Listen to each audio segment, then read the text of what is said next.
Pemirsa, polisi gelar olah tempat kejadian perkara untuk menemukan penyebab kebakaran yang menghanguskan gedung utama Kejaksaan Agung RI. Olah tempat kejadian perkara dipantau langsung oleh Kabareskrim Polri Komjen Listio Utomo.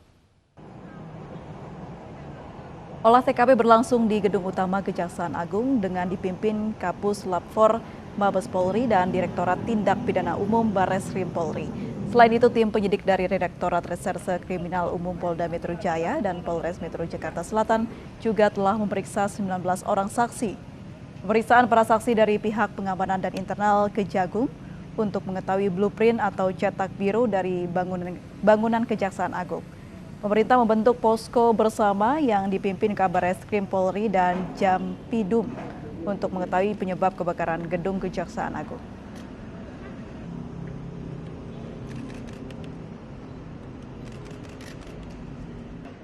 Pemirsa, api yang berkobar menghanguskan gedung utama Kejaksaan Agung Republik Indonesia baru bisa dipadamkan setelah hampir 12 jam. Sementara itu, Jaksa Agung dan Menko Polhukam menegaskan tidak ada dokumen perkara yang turut terbakar.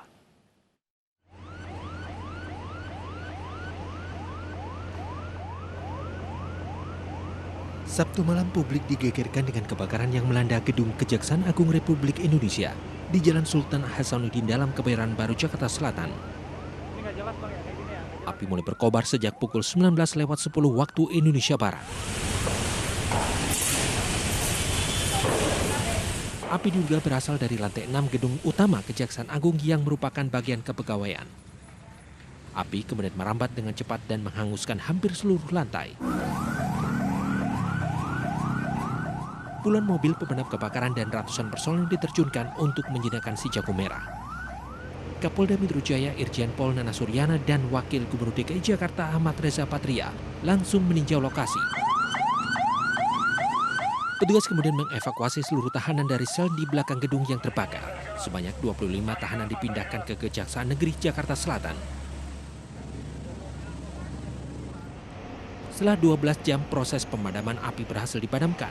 Tidak ada korban jiwa dalam peristiwa ini. Jaksa Agung Sanitiar Burhanuddin menyatakan tidak ada berkas perkara yang terbakar dalam kebakaran ini. Dari Jakarta, Tim Liputan iNews melaporkan.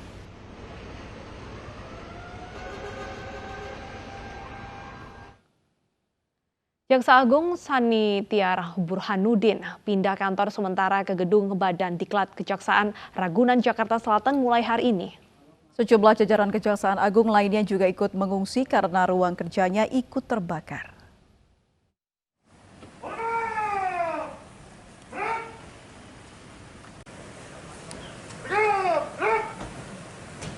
Jaksa Agung Sanitiar Burhanuddin pagi tadi mulai berkantor di gedung Badan Diklat Kejaksaan Kampus A Ragunan, Jakarta Selatan.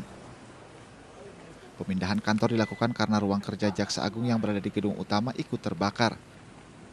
Selain Burhanuddin, sejumlah jajaran Kejaksaan Agung lainnya juga ikut berkantor di gedung Badiklat Kampus A, antara lain Wakil Jaksa Agung dan Jaksa Agung Muda Pembinaan beserta staf. Sementara Jaksa Agung Muda Intelijen berkantor di Badiklat Kampus B wilayah Ceger, Jakarta Timur. Kepala Pusat Penerangan Kejaksaan Agung Haristiono mengatakan meski gedung utama Kejaksaan Agung ludes terbakar, seluruh jajaran Kejaksaan Agung tetap bekerja seperti biasa. Ya, pasca kebakaran hari Sabtu kemarin, tentu gedung utama yang ada di Jalan Hasanuddin nomor 1 tidak bisa digunakan lagi. Dan di gedung itu berkantor Bapak Jaksa Agung, Wakil Jaksa Agung Muda Pembinaan, beserta staf, Jaksa Agung Muda Intelijen beserta staf. Aktivitas kantor harus tetap berjalan. Oleh karena itu, mulai hari ini Bapak Jaksa Agung, Bapak Wakil Jaksa Agung, Bapak Jaksa Agung Muda Bidang Pembinaan beserta staf berkantor di Badan Diklat Kejaksaan RI di Kampus A namanya ini, di daerah Ragunan. Haristiono menambahkan pemindahan aktivitas kantor belum diketahui sampai kapan, mengingat saat ini polisi masih menyelidiki mengenai penyebab kebakaran. Dari Jakarta Selatan dan Helmi Sajambati, iNews melaporkan. Ya, pemirsa, terbakarnya gedung Kejaksaan Agung mengundang kekhawatiran publik. Kebakaran tersebut menjadi sorotan lantaran Kejaksaan Agung tengah menangani kasus besar Joko Chandra. Publik bertanya-tanya, akankah berkas-berkas kasus Joko Chandra dan juga pejabat-pejabat yang terlibat bisa terselamatkan atau tidak?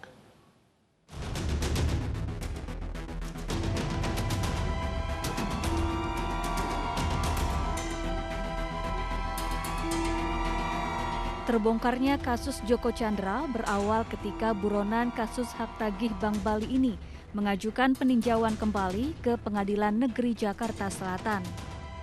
Joko Chandra mendaftarkan PK 8 Juni lalu.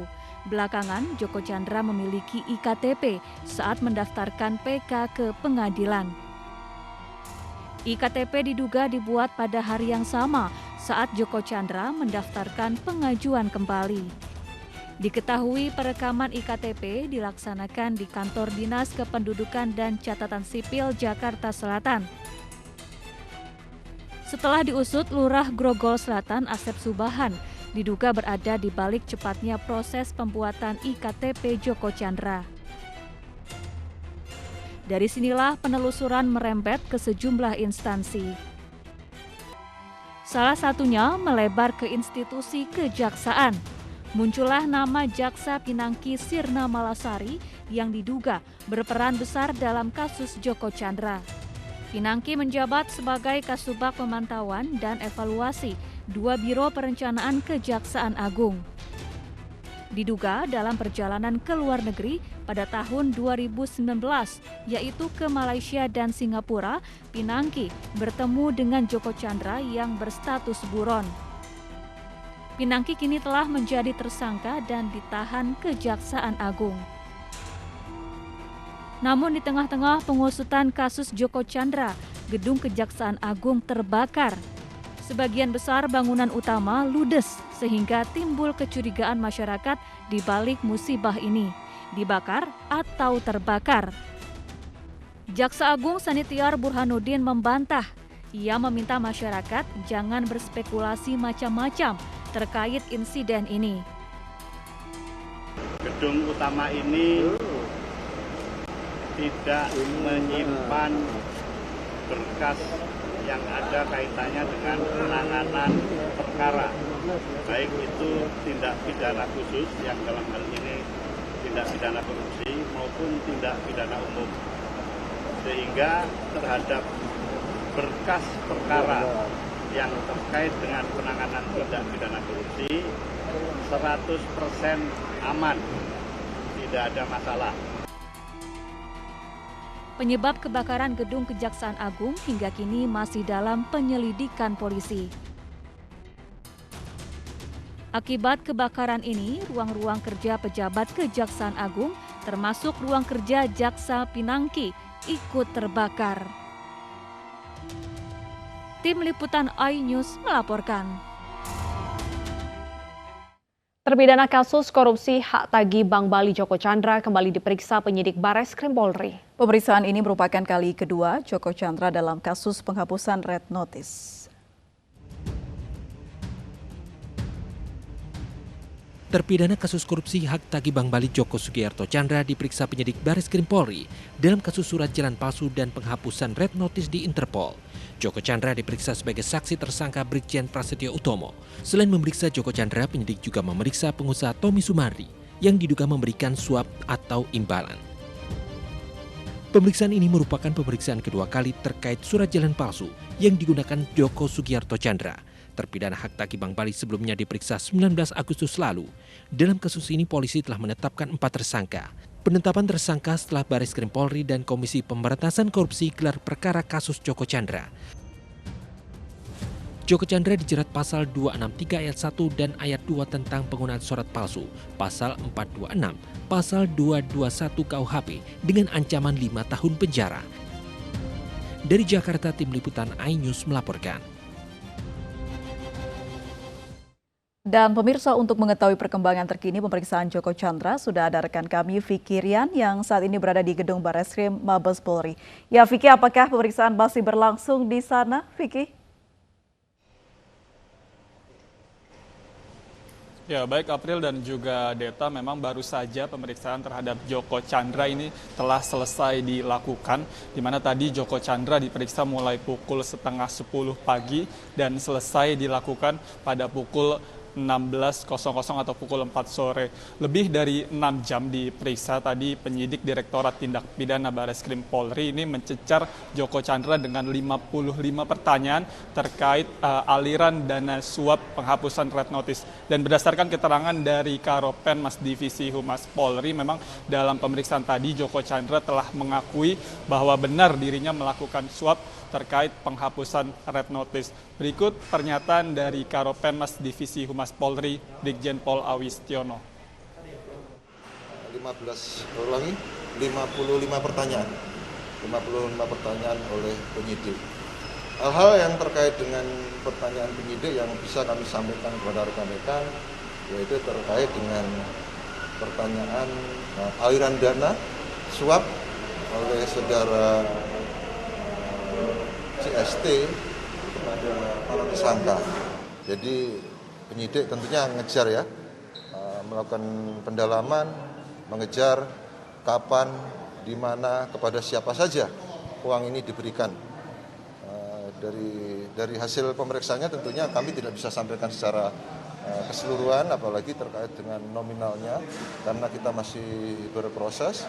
Dan yang bersangkutan memang sudah mengakui itu, telah memberikan sebanyak uang tertentu kepada para tersangka. Kemudian untuk saudara TS yang seyogyanya hari ini dilakukan pemeriksaan, namun demikian tadi yang hadir hanya pengacaranya pada pukul 10.00 WIB. Yang bersangkutan menyampaikan bahwasannya saudara TS hari ini minta izin sakit. Tentunya yang bersangkutan juga berharap bisa diundur besok pada pukul 10.00. Ya, Deta dan juga April, memang dalam perkara red notice ini Bareskrim Polri sendiri telah menetapkan 4 orang tersangka. Selain Joko Chandra, ada seorang pengusaha, Tommy Sumardi, dan juga 2 pejabat Polri. Dan rencananya Bareskrim Polri besok akan kembali melakukan penyidikan terhadap Tommy Sumardi yang memang rencananya hari ini dijadwalkan untuk diperiksa, namun beliau izin tidak bisa datang untuk menjalani pemeriksaan lantaran sakit. Dan rencananya esok hari ini juga akan kembali dilakukan pemeriksaan terhadap 2 pejabat Polri yang diketahui ini menerima suap terkait penghapusan red notice Joko Chandra. April, Deta, kembali ke Anda. Baik, terima kasih Vicky atas informasinya. Selamat bertugas kembali. Ya pemirsa, terpidana korupsi Joko Chandra ditetapkan sebagai tersangka 2 kasus sekaligus, yakni kasus pelarian dirinya yang menggunakan surat jalan palsu dan kasus penghapusan red notice Interpol atas nama dirinya. Sejumlah nama turut terseret termasuk pengusaha, pengacara, dan oknum pejabat Polri.